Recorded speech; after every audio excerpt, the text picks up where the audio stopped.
Hey there, this is Real Talk Baseball. I'm Carlos Baseball. With me, as always, is Will Power. Xavi's not on here. As you guys can see, the intro has Will and Xavi on there for sure. How's it going, Will? How's everything out there in Pennsylvania? It's a little warm for my liking. It's getting up into the 80s now. I don't really like that too much. This morning was nice, around like 65-ish, Nice. but mid-afternoon, 1 o'clock, 2 o'clock, it got up to into the 80s. That's when I keep my ass inside because I'm still missing that California weather. Well, I guess not recently, right? Because California weather's been kind of all over the place. So Yeah, I guess I left right in time. dude, there's a lot of allergy going on around here, sickness. We don't even know what's wrong with people anymore these days. So we'll leave it up to the doctors. We are going to go ahead and go into our show and talk about two-star pitchers, most added pitchers, most added hitters, weekend streamers, this dude. And one of the topics that we want to get into when we first started the show is Javi Baez. I don't know if you guys seen this guy's has not been hitting right. He's not been on it, and he hit a double because he thought he hit it out for some reason, and then he ran to third base when there was only one out, so they doubled him up. They benched him. Will, I mean, I know if you've seen it. Every baseball person have seen this. Um, what's up with this dude, man? Would you keep him on your team? You know what? I've been down on this guy for so long, man. It's just the strikeouts that really do it for me, especially in a points league. It's just like these. I think he might have even led the league in strikeouts a couple of seasons. 2022, he had 147 strikeouts. 2021, between the Mets and the Cubs, Mhm. he had 184 strikeouts. Yeah, 184 strikeouts between both Wow. teams. That's almost 200 strikeouts for the season. Yeah. Man, the only way that I can see that is actually like makes it worth it is if this guy's hitting 40 home runs plus, you know. Yeah. But he's not even doing that, man. The season that he had 184 strikeouts, he batted 265 with a 319 OBP, which is good, and 813 OPS, which is okay. But those strikeouts, dude, that's just it makes me very weary of him. The 18 stolen bases and the 31 home runs that he had that year, that Mhm. was all part of the juice ball era. I really don't think that we're ever going to be able to see 30 home runs again from Javi Baez. Yeah. His power, it's been lacking. You know, this season he has no home runs so far, only 5 hits. He's batting 122 with a 182 OBP, a 328 OPS. I don't want to say that this guy is done, but there's definitely something going on with this guy that maybe it's just him signing with Detroit. Maybe he's just not happy there.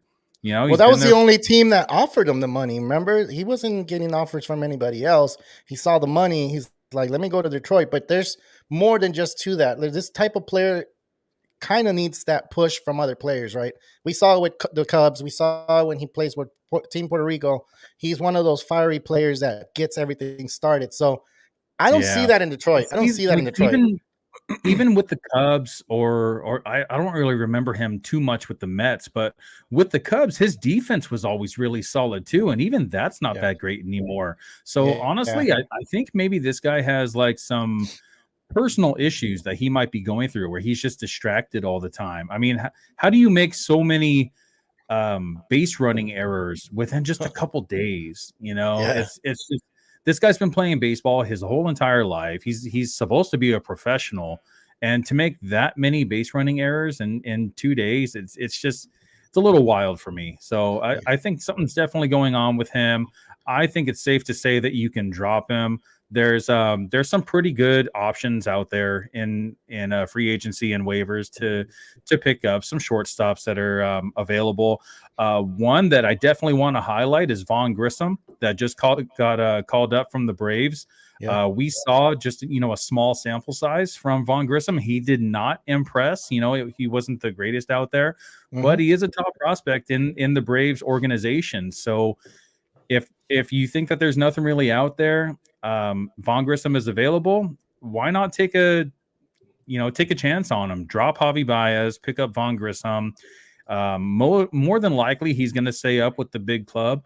I think the plan in the beginning was him to stay with the big club already as it was, Yeah. and then they said that I guess he needed a little bit more guidance on defense. So I don't know if that's really changed at all, or what's kind of going on with the Braves. But the call up is there.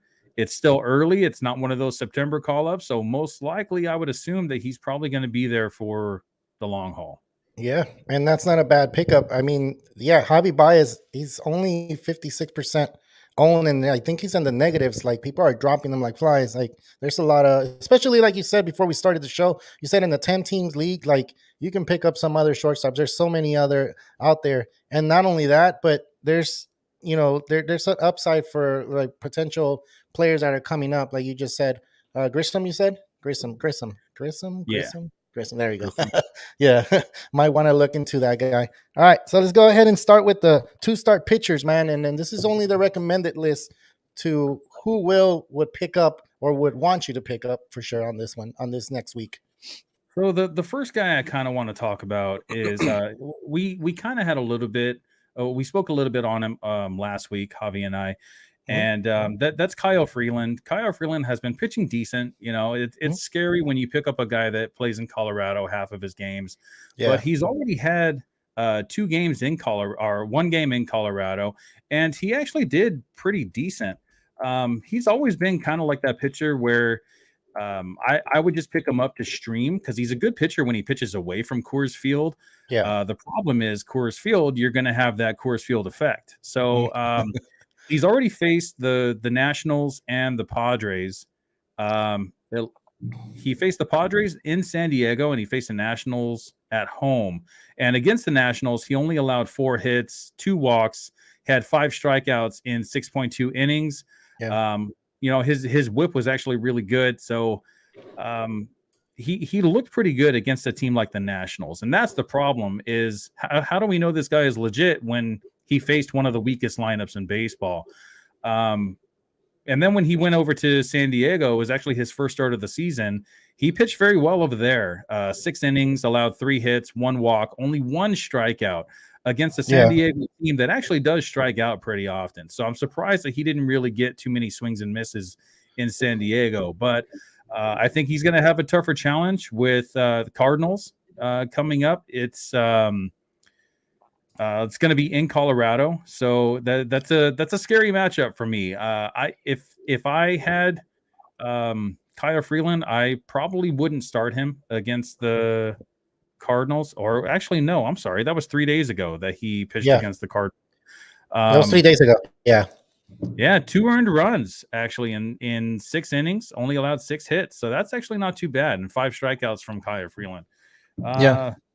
So the notes that I have, the curveball is actually his moneymaker. I feel like he needs a lot more fastball command. So his curveball is getting a lot of swings and misses.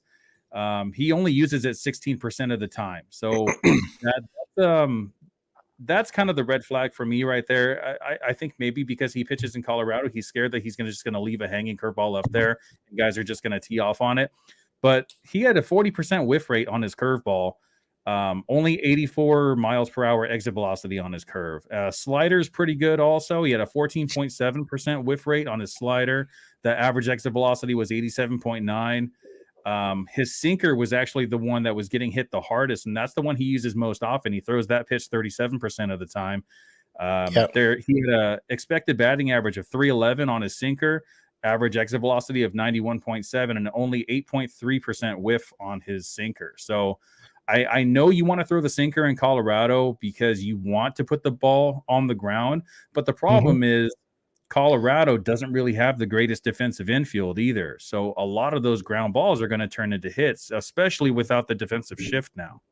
Yeah, which is kind of something that you got to think about, because when you throw a sinker, you leave it up, you're going to get, that ball's going to get hit hard. So I don't know if you guys remember back in the day, Hideo Nomo, he threw a no-hitter out there in Colorado of all places. And he had his sinker working and he had his forkball working. And that's, like Will said, if you keep it down, you'll be a good pitcher. But it's hard for a pitcher to keep it down when the air is thinner out there. And the time has a lot to do with it too. The time has a lot to do with it. Out of your hand differently. Exactly. There's a lot of pitchers. German Marquez, Kyle Freeland. forgot the closer's name for the Rockies, but a lot of these guys, they have a different pitch mix. Or even John Gray, you can look at John Gray. They have a different pitch mix because you have to pitch differently in Colorado. Yeah. Something like if you throw a slider at Dodger Stadium, it's going to break completely different than it does in Coors Field. Yeah. So these guys become accustomed to their environment, and some of them become really good pitchers, but it also inflates their ERA because you miss your locations, and the other team has good fastball hitters or whatever it may be. They're just going to tee off on you. Yeah. All right. Well, we got that one streamer. Not streamer, 2-star pitcher.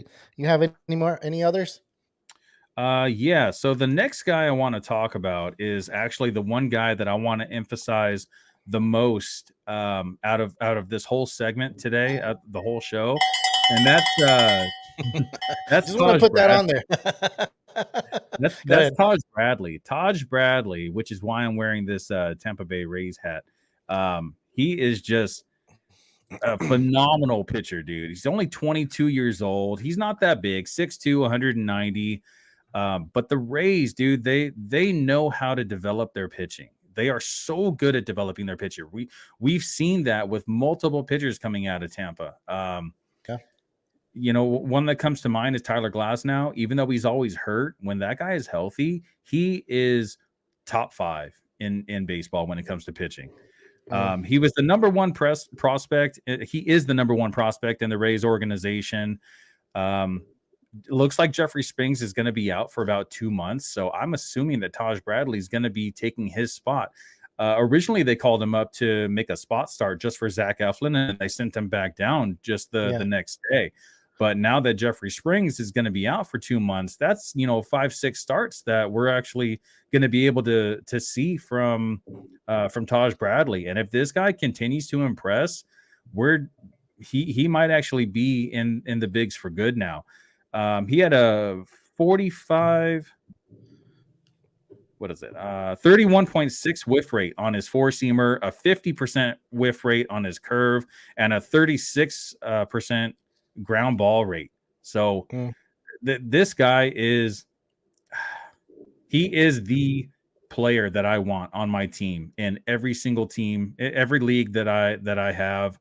I think that this guy might be a potential game changer and maybe even rookie of the year for the American League. Dang, that's pretty good, man. I honestly feel like I haven't heard of him until now, and I'm looking up his stats, and I'm just like, okay, not bad. He should be one of those guys that's going to help Tampa Bay. And since we're talking about Tampa Bay, I didn't mean to cut you off, but it was one of the things I didn't even mention, and I want to go ahead and put this on here before we continue. Will, Tampa Bay is one of those teams that are 13-0 to start the season, dude. And we have all these surprises on here before we continue with all these pitchers and stuff like that. But 13-0, is this guy going to help them continue 14, 15, 16, 17-0, or even probably 20-0 when we get to that part? Because the A's, and that's why I'm wearing the A's hat. I'm wearing the A's hat because they have 20 wins, but that was later on in the season when they accomplished that. To start off 13-0 is a huge accomplishment. It's only been done one time in the past, and if they get to 14, they're going to break the major league record. Yeah. So then you have the Rays, and you just mentioned Taj Bradley, and you have all these. You still have Tyler Glasnow on a 15-day IL that might come back soon, and then because he's already started throwing 60 feet, I believe. So if you have him on your IL, keep him there. He's doing okay. But then you look at at Arizona. You have Arizona's playing pretty decent baseball. You have all these speedsters there, man. There's a lot of players there that I don't really know about. So, it's a good thing that you're keeping up with baseball and you're watching these teams and you're seeing them play. If you're a fantasy owner, you want to see the Arizona Diamondbacks are one of those teams. And the other one, which is surprising to me, is the Pittsburgh Pirates. They're 8-5 as well. So there's players on that team you might want to look at. And I don't know if you have a mention on any team, Will, that people are not picking up on and they should be picking up on. Players? Yeah, players from the Pirates. I kind of like Iwan Bay, dude. He Yeah, is a baseball player. He's not yeah, just a guy that's gonna go out there and just, he's a good hitter or he's a good defender. He's both, man. He does not have a lot of power. That's the only downside to G1 Bay. yeah, Um, but other than that, man, he is the prototypical baseball player that is just kind of decent at everything. He's yeah, only batting 231 right now. He has a couple home runs, 3 stolen bases. Um, he hits the ball somewhat decently hard for a younger guy, 23 years old. On average exit velocity is 87.6. Max exit velocity is 104.2. yeah, The expected batting average is it's not really there. It's at a 212. So, um, this is the kind of guy that you want to have like in a deep league. I really wouldn't recommend him if you're in a shallow league, like a 10 team or 12 team. But if you have a middle infield spot, he's a pretty decent option. Connor Joe has actually been lighting it up. He's been hitting some home runs. Brian Reynolds. I feel like Brian Reynolds is the MVP of the Pirates organization right now.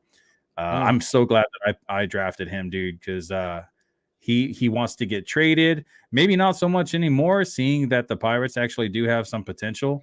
yeah. Um, this It's a this little guy, early. I know a lot of people are thinking like, oh, it's a little early. Baseball takes a time for them to get into that midseason form, like that 13 and 0. Like it's not something that we should be so interested in. But there's a lot of players that start this way and end this way, and that's what makes them stars. Like yeah, and starting off not this just way, players, but whole teams, like as we're yeah, seeing, is that the momentum. Pirates.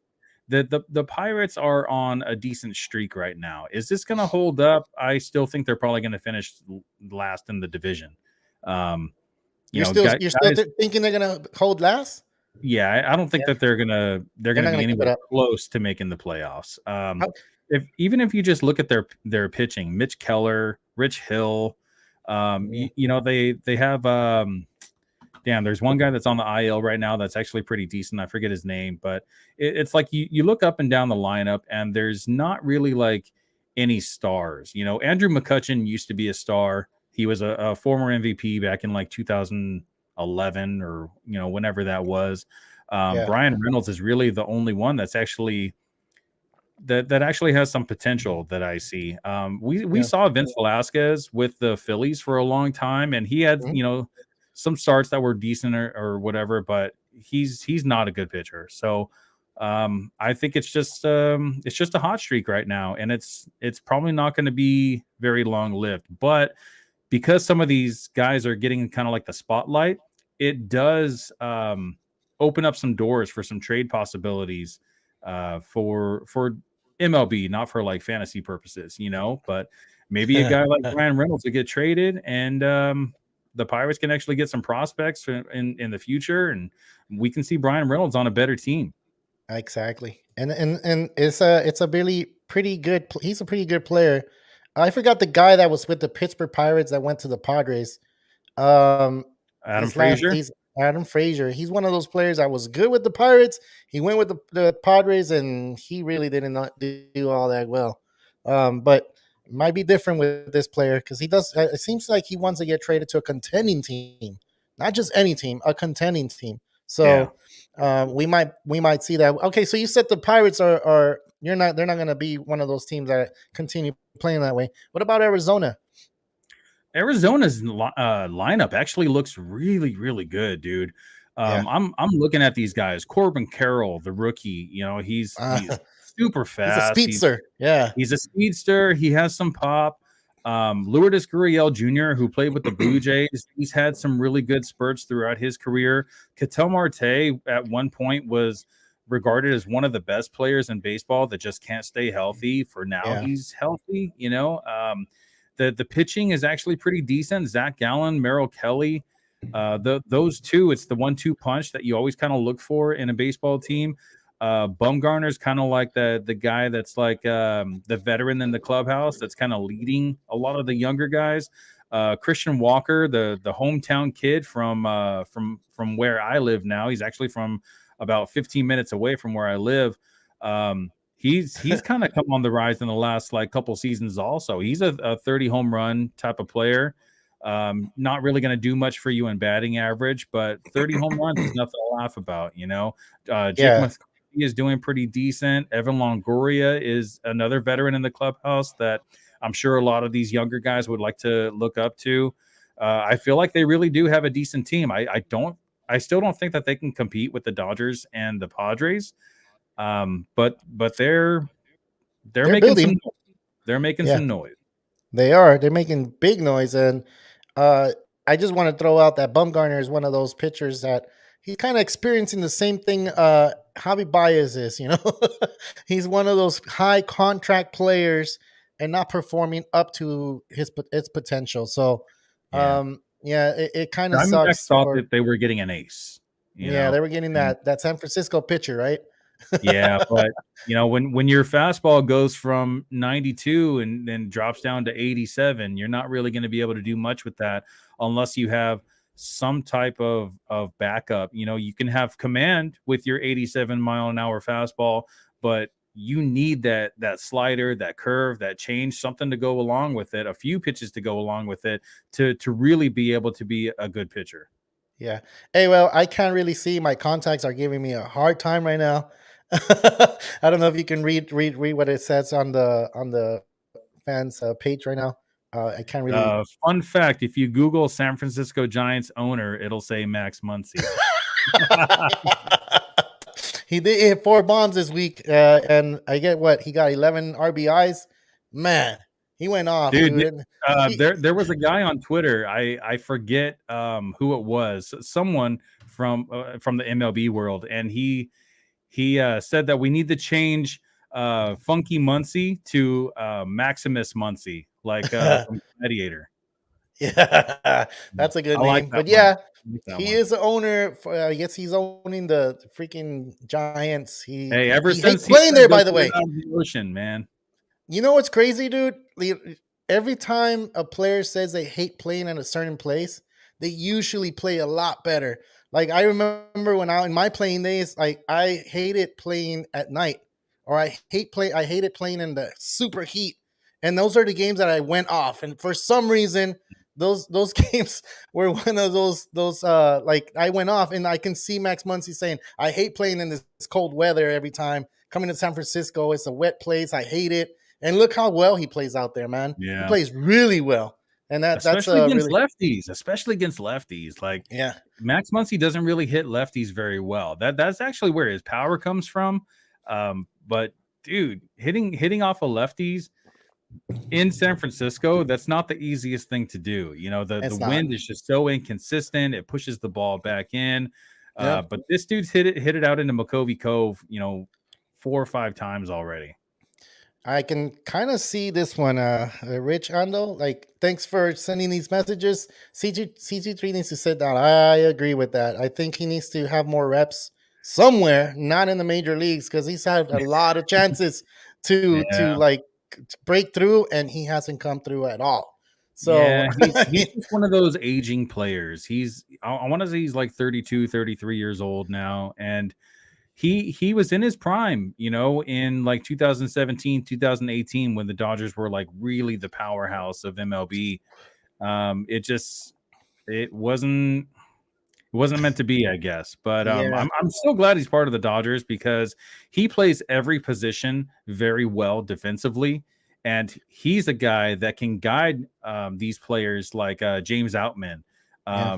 like Gavin Lux that's injured right now, and Hmm. all these younger guys. Justin Turner was kind of like the one of the leaders in the clubhouse, one of the Yeah, veteran players, and now I feel like it's kind of on CT3, Chris Taylor, to yeah. kind of take up that mantle and be a good mentor for all these young players. The Dodgers have a lot of young players that they're trying out. I agree Um, with you, dude. I agree with you completely because I feel like CT3 is one of those veteran presence because he was with the World Series team. He went to the World Series twice with or 3 times with that team that pretty much got rid of like Bellinger and all these other players, and he's still part of this team. So I think that veteran presence should be something good for these young players. But for him, I feel like he needs to start hitting a little bit here and there. bunting at least. A lot of other teams are bunting.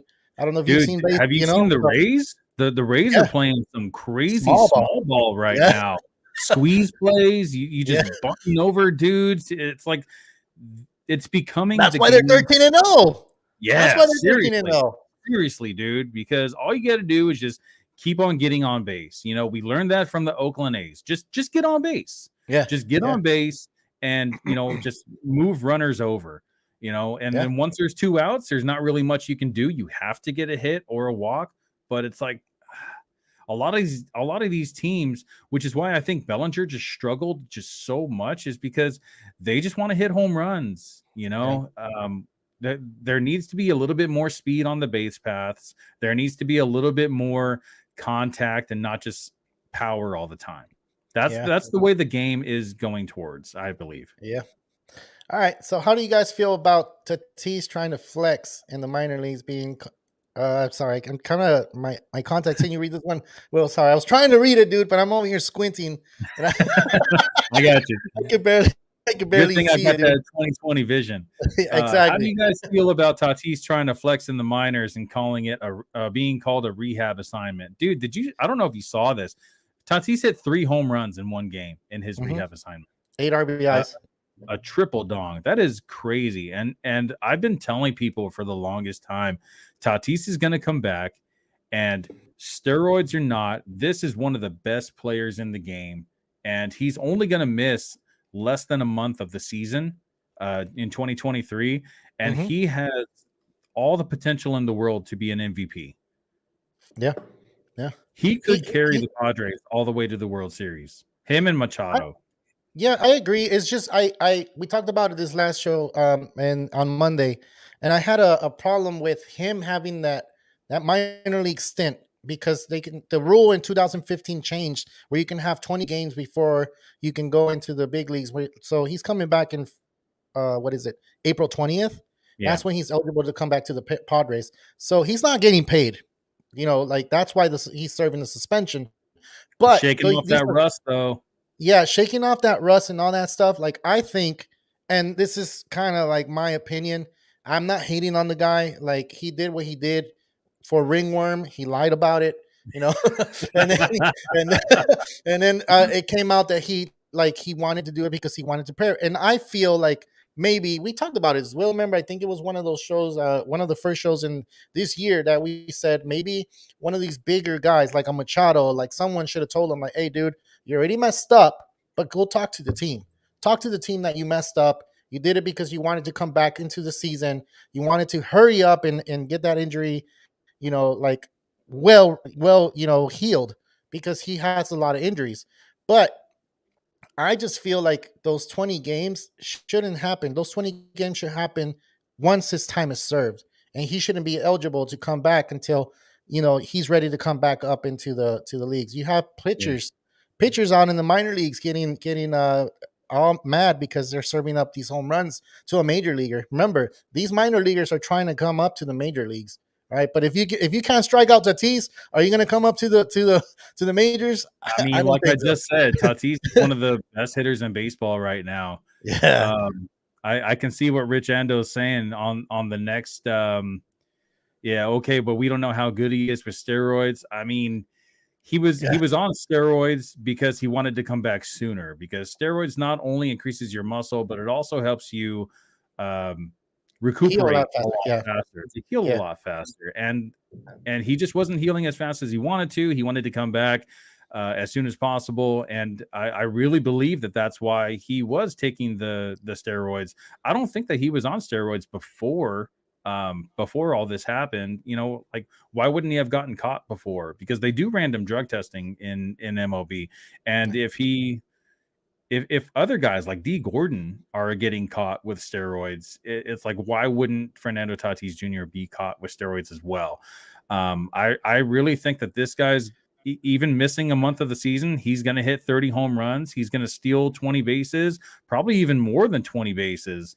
Yeah. Now with the size of the base increase and only being able to throw over twice from a pitcher, Yeah. um, I don't think that we've seen everything that we can from Tatis. I think that he's going to surpass every MLB player and become one of the best of our generation.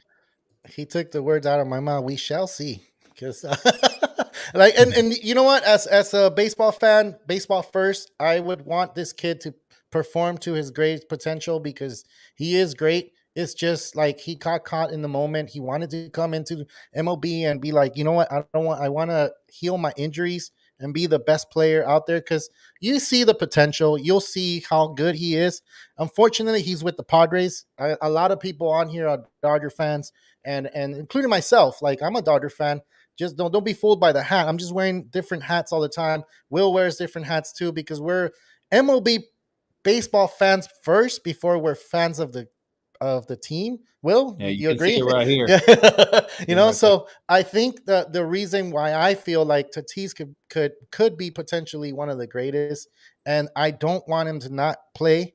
Like, because I don't want him to feel like when they go to Dodger Stadium and the Dodgers sweep them and they be like, oh, it's because we didn't have Tatis. Oh, it's because we didn't have Machado. Like, no, forget the excuses.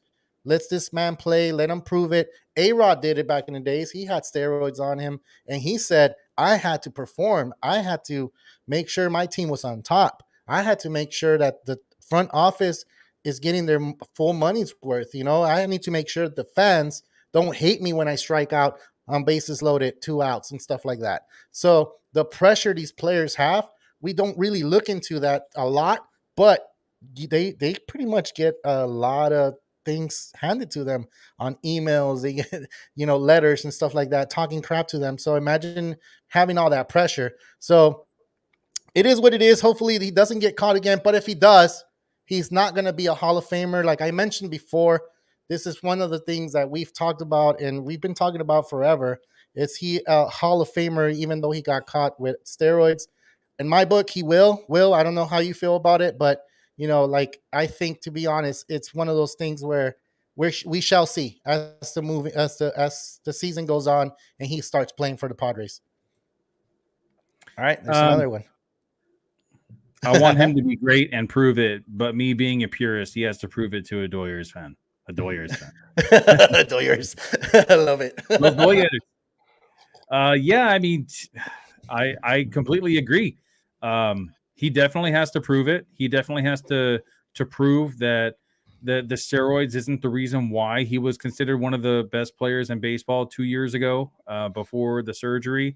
I think that the surgery is a great time to have this at this point in his career, because if you wait too long, you're going to be in the middle of your prime. And this guy is so young, dude. Do you know how old he is? I don't even know how old he is. He's 23, 24, I believe. 24 years old. He's still really young. Really young. 24 years old. He's 6'3", 217 pounds. He's a big dude. He hits the ball exceptionally hard in 2021. So he didn't play at all in 2022. In 2021, we still had some of the juice balls. So a lot of his home runs probably wouldn't be home runs now, but he still hits the ball really hard. Average exit velocity in 2021 was 93.9. In 2020 was 95.9. He had a max exit velocity in 2021 of 116.6. That is freaking crazy, man. I think the hardest hit ball ever was 118, and that was by O'Neal Cruz. He actually surpassed Giancarlo Stanton by like a fraction of 1 mile an hour. But dude, Tatis hitting the ball 116 miles an hour. His expected batting average in 2021 was 279, and expected slug was 217. Dude, this guy has all the opportunity in the world to be what baseball was calling Mike Trout a couple seasons ago. And that's true. The only difference that I see is Mike Trout is such a good defender, and Tatis is not. Tatis really needs to work on his glove. I think that's the going to be the biggest hole in his game, unless he wants to go, and be like a what was that very famous DH Edgar Renter? No, you're talking about the Mariners? Yeah. Edgar should pop up right now, man. You put me on the spot, Yeah. and I put you on the spot a lot too. I know, and you're the encyclopedia over Edgar here, Martinez. Man. Edgar There you go, Martinez. Edgar Gotcha. Martinez. Good job, good job. Yeah, that guy. So is he going to be the type to be like a permanent DH and be like an Edgar Martinez or like a Nelson Cruz type? That type of player. He is so athletic, dude. I feel like that would just take away so much from his true potential. I think he just needs to get out there and just really learn how to play the defensive game. He's not a Yeah. very good shortstop. They ended up moving him out to the outfield, and he even made a couple errors in the outfield, missing just a really easy pop fly. He I will clean think it up, though. He will clean it all up. about And he's reps. still It's all young. about reps. Yeah. Yeah, exactly. He hasn't completed 2 seasons with the Padres. If you're talking about the amount of games he's played 273, I believe, or 279. So that's not even 2 seasons completed if you're talking about the amount of games he's played. So once he comes back, I'm pretty sure he's going to want to play every game. He's going to be a gamer. He's going to be a gamer changer. He's going to be an impact on the Padres for sure, dude. So I He just mean, needs to stay it healthy. is, yeah, and that's one of the things that he needs to do. Dude, we got a little sidetracked, but it's fine. We can go ahead and go into the next segment, which is the most added pitchers, dude. Or were you done with the pitching, the 2-star pitchers, right? I think you mentioned the two. You Yeah, needed the main one that I wanted to highlight is Taj Bradley. We talked Josh about him a Bradley. bit, and Yeah. Kyle Freeland was the second. I don't really recommend Kyle Freeland too much, but if you're desperate and he's out there, hope for the best.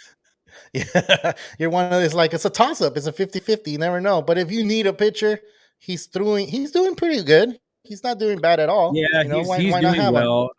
Yeah. The thing with Kyle Freeland, his ERA is at a 0.96, but his expected ERA is a 3.71. So his real numbers are not really reflecting his expected numbers, which makes me think that there's something to be a little bit weary about. Especially pitching in Colorado half of his games. Yeah, that's true. All right, well, let's move on. Cheers, boys. Thank you, man. Thanks for all the questions, dude. Like, hopefully we answered or we comment on everything you said. We like that. We like the interaction. That's what this show is about. We have the fantasy show today on Fridays, and we do have the MLB recap on what is it, Mondays? I'm forgetting my days already. Today it was supposed to be Will and Chavi. Will decided, well, not decided, but Chavi couldn't make it today, and Will reached out and said, "Okay, I can do it." So I'm all out here happy Yeah, you talking actually about had a baseball all the Friday time. off finally. I'm all here having fun on the time. So talking baseball is one of my things, man. So all right, let's That's go right. ahead and move on to the most added pitchers for baseball, for fantasy baseball right now, and I know you have some good ones. Yeah, so the most added pitcher this week, and one that I'm actually really excited to talk about, is Brad Keller. So Brad Keller, just this season, he introduced a curveball. He's been throwing it 25% of the time. And that's actually very strange to see that, because when a new pitcher introduces a new pitch, you don't really see them throw it that often. But this guy is throwing it with confidence. He's throwing it very well. He's throwing it in the zone when he wants. He's throwing it out of the zone when he wants. He also introduced a sweeping curveball. Which is just a variation of his curve. That one is going to get a lot more swings and misses than his just regular curve is. But he had 8 strikeouts on the curve. Batters are whiffing 37.2% of the time, with an expected batting average of 166 on that curveball. Yeah. So one of the things that I've been reading, I was on the Royals website earlier in the week, and I didn't know this, but their manager, Matt Quatraro, he was actually the former bench coach for the Rays from 2019 to 2022. And we just got done talking about the Rays know how to develop their pitching. This guy coming over from the Rays to the Royals, I think that he is the reason why the Royals are actually having so much success with their pitchers.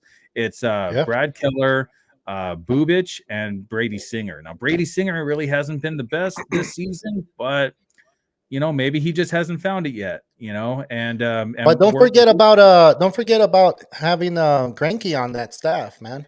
Yeah, just He's that veteran presence. I look at Greinke as that veteran that's gonna lead these guys to be the the pitcher that they really could be. But I'm Yeah. really glad to see that another guy from the Rays is moving on to different teams and just showing what analytics does. Because Yeah. Mike Matheny was the manager of the Royals after he got fired from being the Cardinals manager, goes Yep. over to the Royals, and he did not turn around the team like the No. Royals, Front office. the front office really wanted him Yeah. to. But he's not an analytics guy, he's more like, I don't care about the numbers. I know baseball. And he's like one of those old school, like scouts. Yeah. But dude, this guy, Matt Quatraro, he learned from Andrew Friedman, who is in the front office for the Dodgers. These guys, they're all about the analytics. And now we see what the analytics are actually doing for the Rays. And we also see what they're doing for, the managers or coaches or front office or whatever that moves on from the Rays going to other teams. Yeah. And I believe in Brad Keller, and I believe in Bubich. And both of those guys are on my radar. I actually tried to do a trade for Brad Keller earlier. One of the guys that I talked about last week, one of the hot bats, Brian Anderson, I tried to trade him for Brad Keller, but I got denied. It's hard to get pitching. A lot of people want to hold on to their pitching, especially when there's so many pitchers that are just not doing so well. If you drafted a guy like Max Scherzer, he has not been the greatest for you. If you draft a guy like Justin Verlander, that just hasn't even had a start yet, it's been rough for pitching. Yeah. So when you have guys like this, like Brad Keller and Bubich, that are actually like they're helping your team succeed and possibly helping you get the win for the week, these are the guys that are definitely on my radar and should be on everyone's radar right now. I agree, man. And for those of you though that don't know where Brad Keller is, he's with the Kansas City Royals.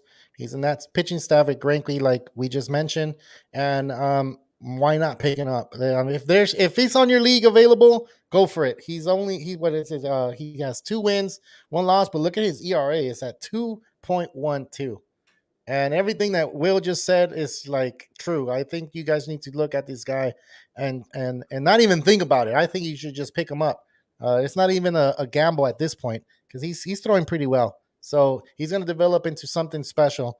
Who else, Will, do you have for most added pitchers? Is that the only one right now? Yeah, that's it for the pitchers. And the one more Okay. thing that I wanted to say about the Royals also is that they Yeah. are in one of the weakest divisions in baseball, so they're going to be playing a lot of weak lineups as well.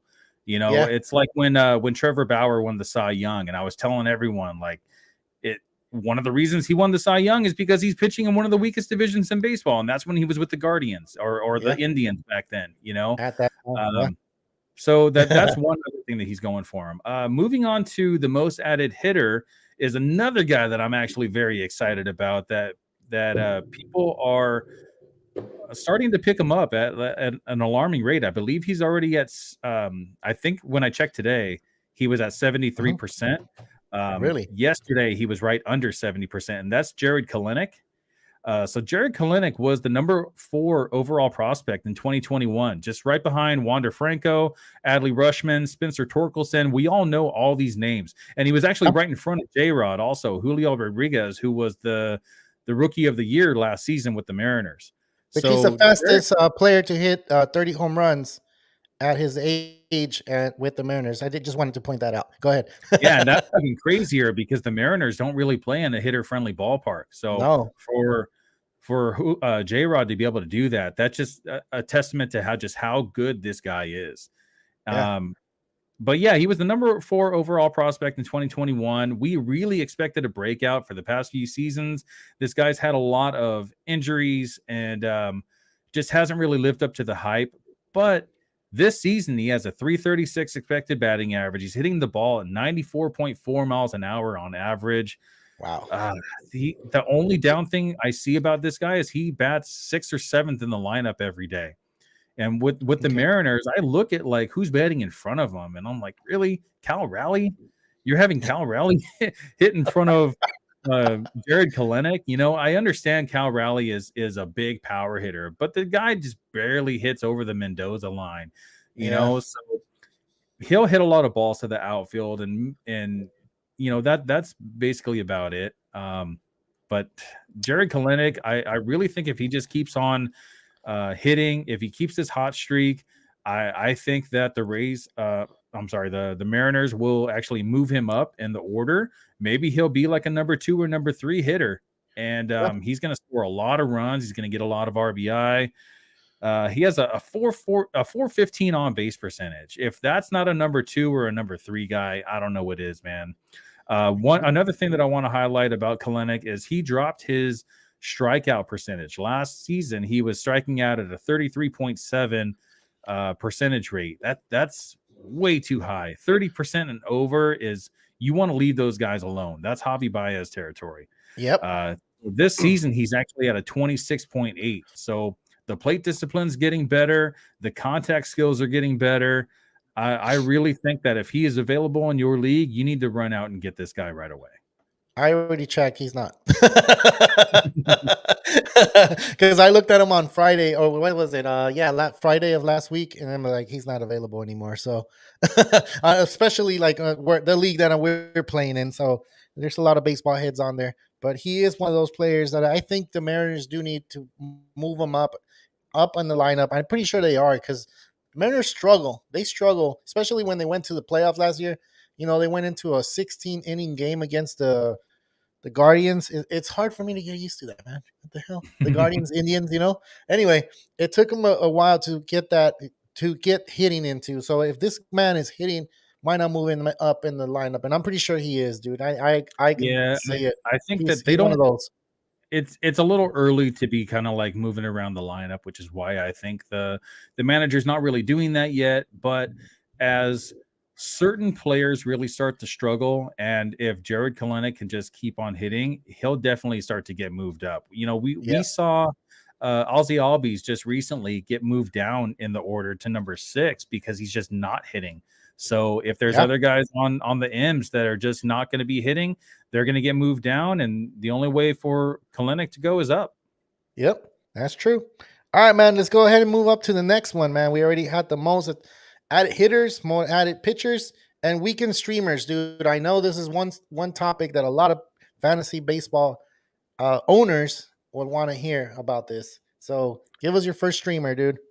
Yeah, let me pull this up real quick. All right, so I actually have 5 weekend streamers that I would recommend, and that's not really saying much because this weekend there's every team is playing Friday, Saturday, and Sunday, which means there's 15 games each day, and I'm really only recommending 5 starters. So the first one that I'm recommending is actually for today. And if it's possible to pick them up in your league, if you're watching this live, then great. If not, sorry you missed out. That's Sean Manaea at Detroit. He's been on point, dude, and we've known him in the past to be a really great pitcher with the A's, and now I still kind of have like a pretty high regard for him, especially seeing what he's been doing this season. Second one that I want to highlight is the rookie from the Braves. It's I forgot his first name, but his last name is Elder. Do you remember his first name? I got him on my fantasy league, and I'll get you. Bryce. Oh, you did, huh? Yeah. You jerk! You got him right before me.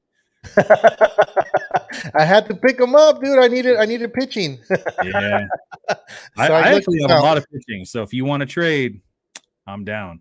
All right, so Bryce Elder, and then I got Graham Ashcraft versus the Phillies.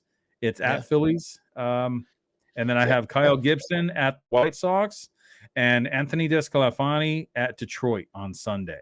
So those are my 5 weekend streamers that I'm recommending. That's a good list, though. I honestly, Desclafani, Detroit's not that good. Exactly, and it's at Detroit. Detroit's not really the best hitting ballpark either. So they're struggling right now, especially with that Javi Baez, as we started the show with to talk about. So those are a good list, man. All right, we reached that point in time that we get to the segment of this dude, and this dude this week is gonna be something that I kind of feel like, why did they have to reopen this? But I'll go ahead and put this picture out there, and I'm pretty sure you guys already heard it. We talked about it this last show on Monday because it was fresh. It just had just come out, and I'll put this video right quick. They don't know who this man is. It's Evan Goddess, and he decided to tweet. I'm pretty sure he was drunk, dude. Probably. He was drunk tweeting that he knew what pitches were coming from CC. He knew everything about Kershaw. And not just him, everybody knew when he was going to throw the pitches. I believe they were talking about game 5 because game 5 was that game that if the Dodgers would have won that game, they would have come back home and they would have faced Verlander game 6, which we all know what happened game 6. The Dodgers won that game. How do you feel this man coming out now that you're trying to feel like, okay, the Dodgers did win it in 2020, whatever, we're over it, whatever. But then this man decides to come out and says, you know what, I'm going to drink a few beers, I'm going to get on Twitter, and I'm going to go ahead and put this up there. I knew what CC Sabathia was going to throw, that slider or curveball, whatever, and he hit it out. And then we all knew what Kershaw was bringing to the table, and that's why we beat him. I know it just opens up wounds. I said it on Monday. I already had my little rant on Monday, but I want to hear what you have to say about this, Will, because it's something that hurts, man. He's not telling me anything that I don't know already.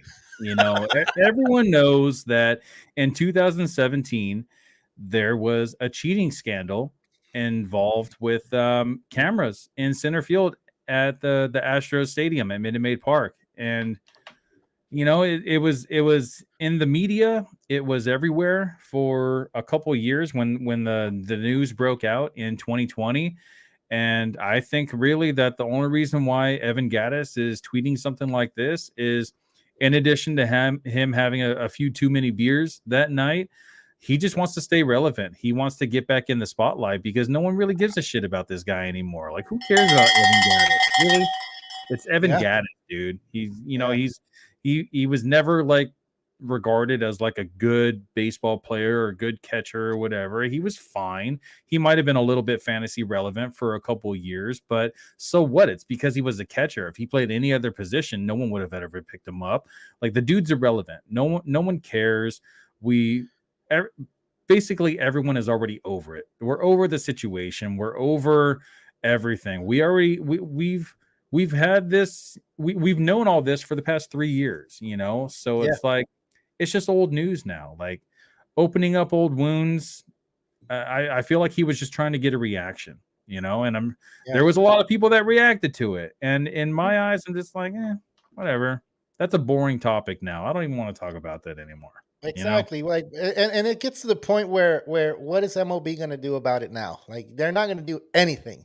And that's what I said. I said, let's just forget about it. You guys can do whatever you guys want. You guys can use this story to feel more wounded about the 2017 World Series. You can hear the Astro fans saying, "Oh, but they beat them in Dodger Stadium." As we always said in this show, the Astros were a good team without the cameras. They should have played those games without the cameras. Now, with this, hearing this, that maybe it would have been game 5 that Kershaw pitched. And remember, it was a high scoring game. The Dodgers were hitting the crap out of these pitchers. Both teams were hitting like crazy. But now we know why they were hitting like the Astros were hitting like crazy. They knew what Kershaw was throwing. And that's kind of guys like Yuli Gurriel that are not power hitters at all, hitting home runs off of Kershaw. It didn't make any sense, and but I think it's time. I think it's time for us to move forward, to forget about this incident, because the MLB is not going to do anything about it because they didn't. Actually, they have done something about it. They changed all these rules, and they're making us they're making our vision go away from that, and they're moving it over to something else, just like the government does. They want to put something else in front of us so that way we forget what's over here.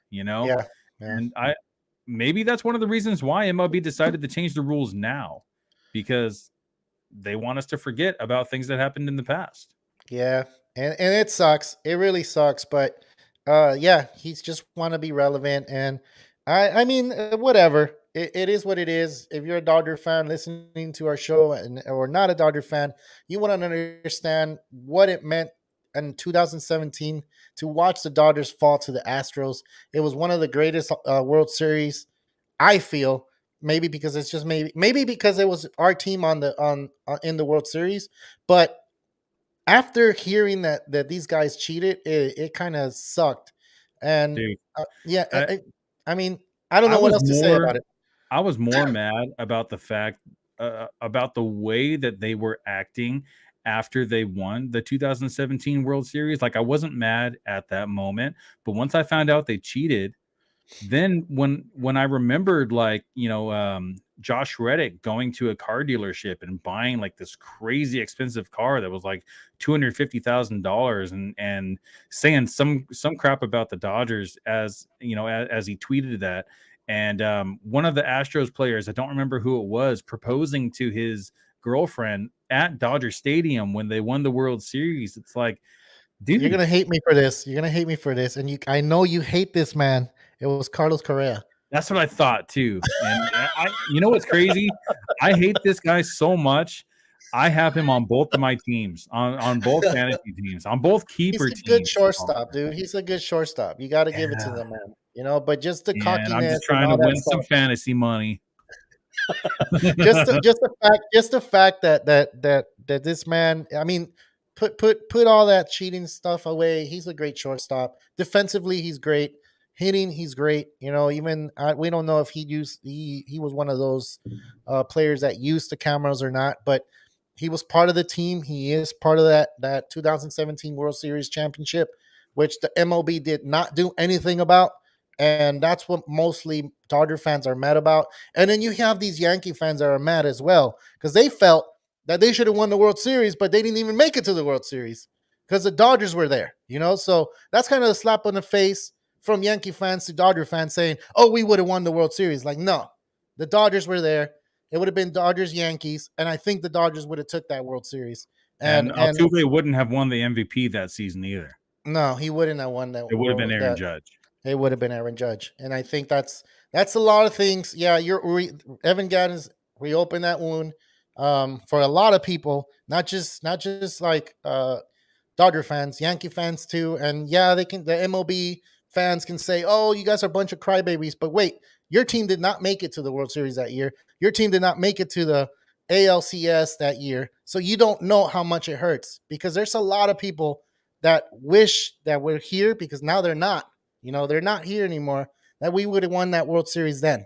So they didn't get to see the champs, the real champs, raise that trophy, and that's. I'm just trying to say, like, it sucks. It sucks all in general. But let's forget about that. Let's move on from it. Evan Gaddis, you're just trying to be relevant, and it's not going to work. I think everybody's past that chapter. We know that you guys cheated, and for every fan out there, I think there's an asterisk for the 2017, and that's what it is, and that's what Yeah. it is, and And it's going to stay that way. it's going to be remembered for history. Yeah. No one forgot about the Chicago Black Sox, and no one's Mm-hmm. gonna forget about the cameras in center field at Minute Maid Park. Mm-hmm. And that's just what it is. And if you want to go ahead and say, "Oh, every team was cheating," you use that logic for yourself. You can keep it and you can go and run with it. But no one else got caught. It was only the Astros that got caught because the 2018 Red Sox didn't get caught. And I mean, well, they got caught, but they didn't show any, I guess, evidence of them cheating. So guess what happened? They kept the 2018 championship, and no one's talking about that. I So think there's a big difference between um, the way that the Astros cheated compared to how other teams have possibly cheated in the past. yeah, let's talk about the 2021 World Series. I know who won that, man. Chewy, dude, I know the Braves won. That's all. That's all I got to say. The Braves, we know that they won. Was it They did. 2021 or 2022? Oh yeah, it was 2022 was the 2021. Astros. Astros 2021. Yeah, it was the Braves. Yeah, well, they need to win it this year, and I do have them one of the top teams of going all the way to the World Series Yeah, because I they're in the feel like top in the power rankings. yeah, I do see them doing it, but I mean I'm still hurt about the 2017 man. Damn, Sucks. I don't want to bring that up anymore. Let's forget about it. I just wanted to bring that up, Will, because I know when we started this show, like we would talk about it so much that it was kind of like, Yeah. man, That's who when it was hurt fresh you? because we started the show in 2020, and that's when we found out about it. Yeah, like it sucks. When did we hear it? 2020, right? That's Yeah. when the 60 game series, 60 game That's when season. what was that pitcher's name that spilled the beans? The Damn, I'm trying to whistleblower, remember. I'm trying to the remember. irrelevant pitcher that doesn't really matter. Yeah, well, he does matter now. He's going to be part of history because he Yeah. decided to say it. But it is what it is. It hurts me. Yeah, there you go. It hurts everybody. But we'll see what happens in the future. If it does happen again, hopefully they do something about it. And it's not just a piece of metal, like Manfred said. It's more than just that. It's more of bringing families together and friendship and going into the playoffs, going into the World Series. It was so much fun that year, man. I still remember like it was yesterday, to be honest. We were hanging out every game, and that's something that I normally don't do because we decide to go to sleep and wake up and try to go work the next day. But when the Dodgers were playing in the World Series, it was like, I don't care. I'll stay up all the way. I stayed up for the Boston Red Sox game against the Dodgers, the 18 inning game. That was a long one, Crazy. you know? So, all right, cool. We reached Oh, that point Mike in time. Fires. That's what it Yeah, is. Thank you, Chewy. Mike Fires. yeah, yeah, there you go. Yeah, Friars. He's the one that spilled the beans. All right, we reached the point in time that the show is going to end. We Well, want to give. there's one more There's one guy more? that I wanted to there's one more guy that I wanted to talk about just real quick. Go That's for it. He's kind of up there with all these players that I'm really recommending to add. The last guy that I want to highlight is Edouard Julien. Edouard Julien is an amazing baseball player. He plays for the Twins. He's batted leadoff for the Twins one game. I believe that was against a righty, against a lefty because he's a lefty bat. This guy, his minor league numbers are just out of control. In 2022 in Double-A, he hit 300, had a 441 on base percentage. His plate discipline is just freaking crazy. He had 98 walks in 400 at bats. 98 walks in 400 at bats. That's not even like a full season, a full MLB season, dude. 400 at bats is like when a guy misses 2 months of the season. And for him to have 98 walks in such a short amount of time, it's freaking crazy, dude. I picked him up. I have this guy in my league, and he is widely available. And he took Joey Gallo's spot in the lineup in the Twins. And Joey Gallo is nothing, dude. If Edouard Julien just continues to impress, the Twins are going to keep him in the lineup. He's going to stay in the top of the lineup, at least against righties, and maybe get dropped down against lefties. But he's the type of player that's going to play every day. Had a 931 OPS in 2022, 17 home runs, 19 stolen bases, 19 doubles in 400 at-bats. It's just crazy numbers. And then this year in the minors in AAA, he's had 290 batting average with a 421 on base percentage, a 970 OPS, 2 home runs, 1 stolen base, 5 doubles, and only 31 at bats. You know, this guy, he played for Team Canada, by the way. So if anyone was watching the World Baseball Classic, he led the league, the whole World Baseball Classic in OPS. He had a 1.872 OPS. Wow. If you have an OPS over 1,000, you are considered elite. And this guy was 1,872. Freaking crazy, man. I am so excited about Edouard Julien, dude. If you don't know who this guy is, research him. You know, I mean, I've already done the research for you. I'm letting you know what the numbers are now. Just go and pick this guy up. And even if he doesn't stay up for the entire season, if they want to, use one of his minor league options, I still think he's worth hanging on to. Hopefully you have an NA spot. So if he does get sent down, you can always slot him back in your lineup if he gets picked up again. But he batted leadoff against the Yankees, went 2 for 5 and hit a home run. He had a home run and a single against the Yankees. So Edouard Julien, that's spelled Julien. If you're looking him up in your fantasy leagues, go and pick this guy up. So it's Edouard Julien, Jared Kalenic, and Taj Bradley. Those are the three guys that I'm very excited about this season. Not just this week, but for the whole season. Dude, that's gold right there. That's really gold. So hopefully, if you're listening or you get here late to the show, like, oh my God, you better pick these guys up. And Edouard Julien, I think he's available. He's only owned in like 23%. 24, yeah, 23, 24%. That's what I'm looking up right now. It's not, he's still not, you say he's taking, what is his name? Joey Gallo? Joey Gallo. Yeah, Joey Gallo. Dude. And that's even with Correa coming back. Yeah.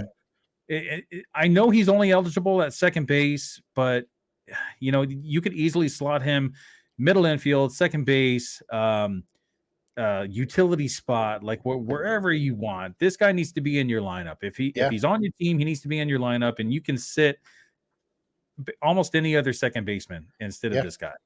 All right, cool. I love those 3 picks, man, and I'm gonna look into. I know in our league it's not going to be available for sure. I have them already. Yeah. All right. Any last words before we go ahead? We already went over the hour mark, but it's all right. It's all baseball related news for us. So anything the only else thing I want to say is if you guys do have any questions, if you're not watching on our live show, if you're rewatching this later on, you can email us at realtalkbaseball@yahoo.com. We have Instagram, TikTok, Facebook, and Twitter. You can search us all on there. It's Real Talk Baseball, except for on Twitter. It's the letter R, Talk Baseball. They won't let us have such a long name, so we can't put out the whole thing. But you can reach us on any one of those platforms. Ask us any fantasy questions or any just baseball questions, or if you even just want to talk baseball, that's what we're here for. We enjoy the questions. We like talking about it on the podcast, or even if we're just emailing. I get a lot of messages on Instagram. Instagram is like the number one where I get all the messages and want the fantasy advice from. And I'm always here for you if you need anything. If there's something that I don't really have any knowledge about, I will research it for you, and I will get back to you as soon as I get a chance. Cool. And he does know a lot, man. I put him on the spot a lot when I'm in the show with him. Mm-hmm. So if you guys didn't see the beginning of the show, I threw some stuff on him and he answered right away. So this guy knows his stuff. Like, he really knows his stuff about fantasy baseball, and not just fantasy baseball, but baseball in general, like everything new. So you guys might want to have him help you guys win your league. And that's one of the good things about Will and Xavi. They do their shows on Fridays. There's another show on Monday, but even if you post it there, I will reach out to them and let them know. Like, I'm like, it's just, we just love talking baseball all the time. That's what this show's about. When we have the questions here live, that's what we really love, because we like the interaction. We love the interaction. And this show can't be, something unless you guys go ahead and post those questions. All right. Well, we reached that point. I'm Carlos Baseball. This is Will. Sorry, man. I haven't done this in a long time. I'm Carlos Baseball. This is Will Power Real Talk Baseball. Signing out. See you guys.